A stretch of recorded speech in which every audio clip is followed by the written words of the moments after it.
Je 9. listopadu a my po 40 dnech se vracíme zpátky na stezku do Slavonic a budeme pokračovat jako směr Staré Město a Nová Bystřice.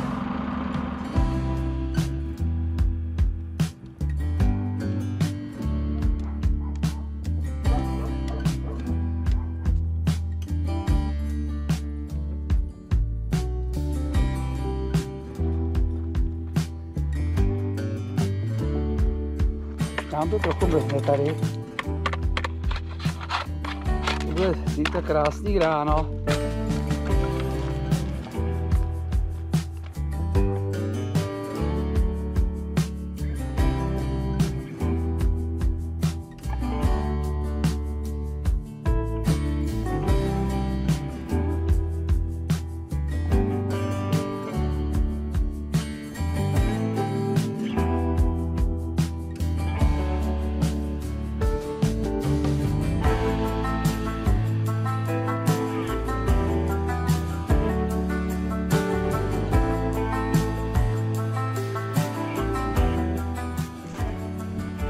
Vylezli tady z toho lesa za náma a po 8 kilometrech ze Slavonic je před náma Staré Město pod Landštejnem.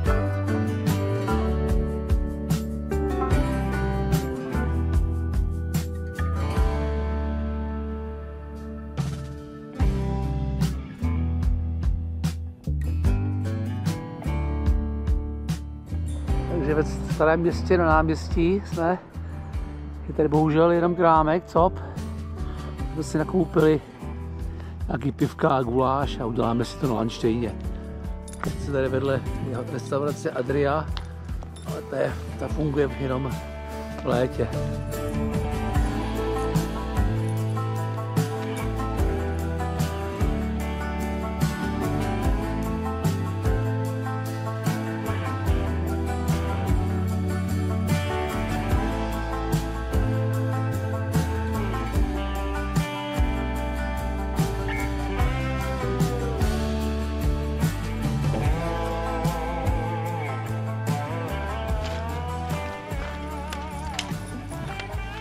Pod Landštejnem všechno bohužel zavřené.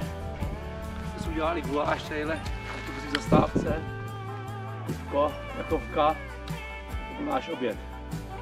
Teď už míříme teda do Nový Bystřice, 10 km. Taky pojď.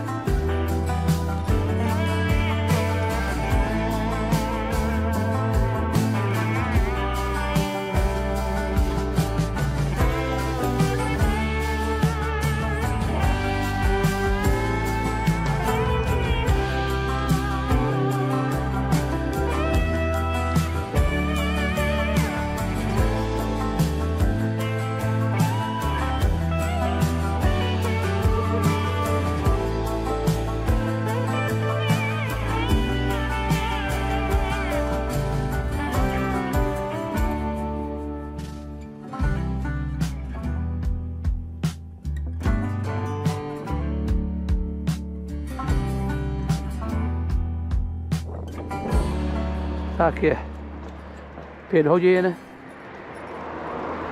my jsme v Nové Bystřici konečně, takže najdeme si nějakou hospůdku, kde vydržíme do večera a pak si musíme hlavně najít nějaké místo na stan. Už jsem tady jedno viděl, ale je to celkem daleko, takže uvidíme. Zatím dobrou noc a ráno, ahoj.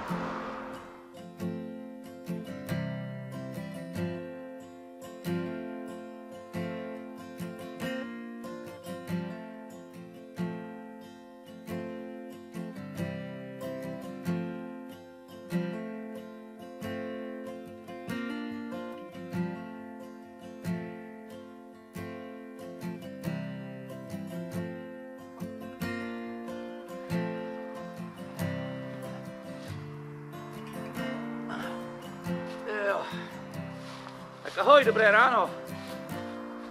Roky, bych Kejsek i já jsme vyspali krásně. Tady na kraji Lesíka, u Nové Bystřice jsme rozbili stan. Teď to bouráme a půjdeme si koupit nějakou snídani.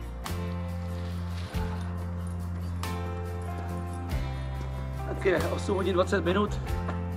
My opouštíme Novou Bystřici a míříme směr Františkov, kde chceme zase přes noc zůstat asi.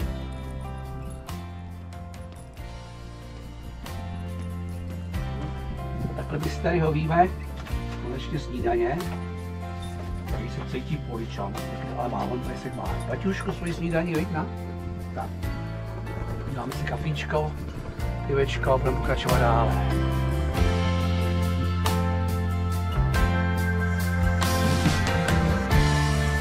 Cestou na Peršlák.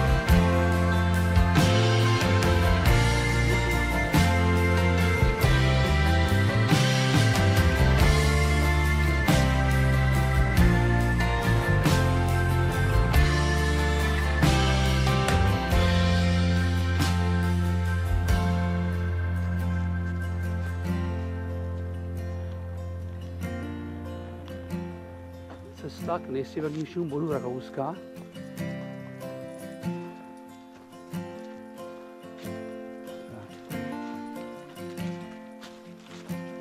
Jsme došli k nejsevernějšímu bodu Rakouska. Tady je patník, řeka je hranice. A míříme zpátky na stezku Českem. Počkej, je tam dobře ten kámen.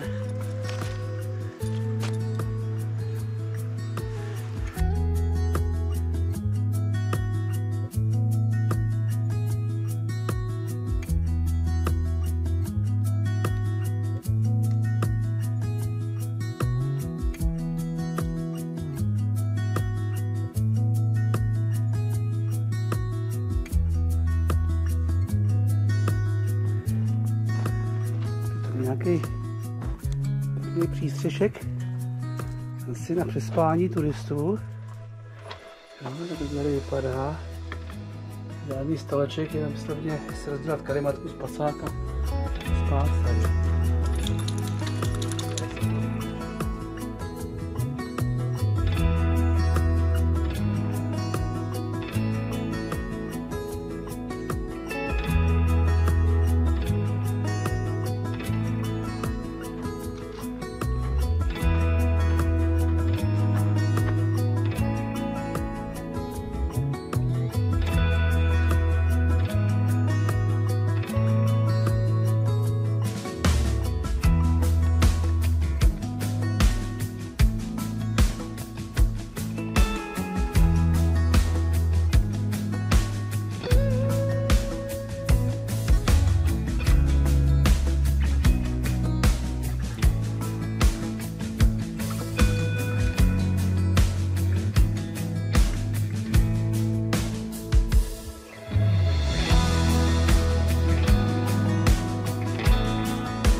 Jsme v Cholmu u Třeboně. Zde v restauraci na Poště, která byla asi jediná otevřená. Jsme si dali 3 pivka, jak to už nevařili, ale stačilo nám to. Přesli jsme se a ty nás čeká asi 10 km do Františkova, kde zakotvíme v Spílce.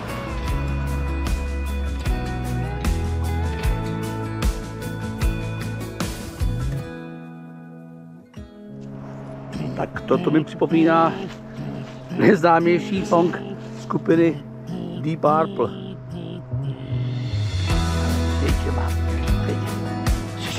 Jedeš.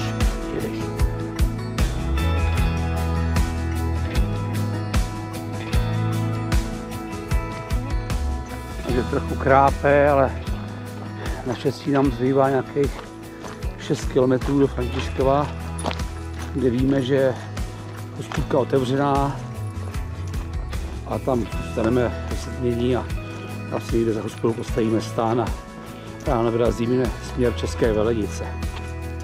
Tak zatím ahoj.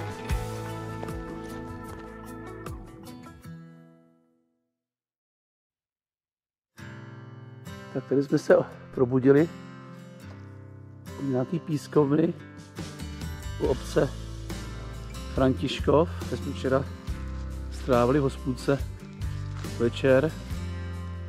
Nic nám doporučil, že tady je klídek v tom lese, tak celkem to bylo v pohodě. Vyspali jsme se dobře tady. Akorát jsem si nevšiml, že tady kousek je silnice, no. Ale jinak to celkem šlo. A míříme směr do České Velenice.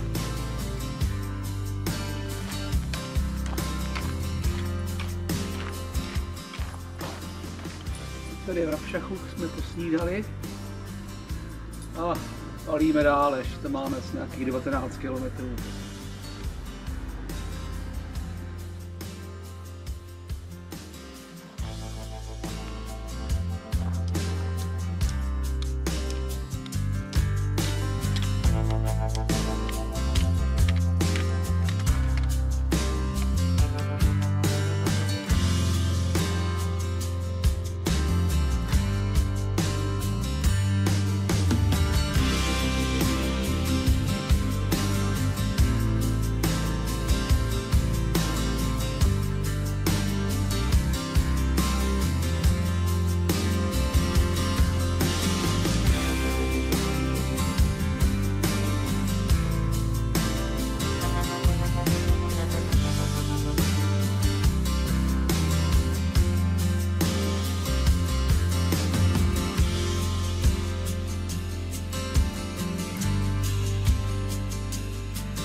Nekonečná rovina směrem na České Velenice. Vybírám asi 4 km a budeme tam.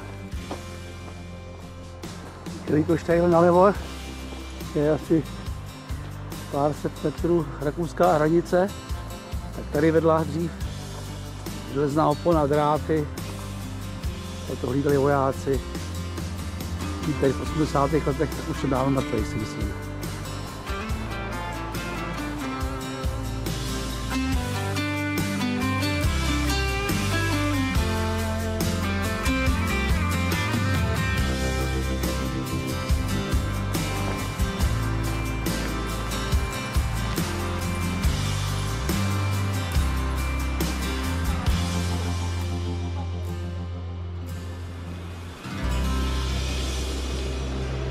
Ahoj, jsme v Českých Velenicích na nádraží, kde jsme ukončili etapu Česká Kanada a zde začneme někdy, vypadá to až na jaře, etapu Novohradské hory. Takže zase někdy příště, ahoj!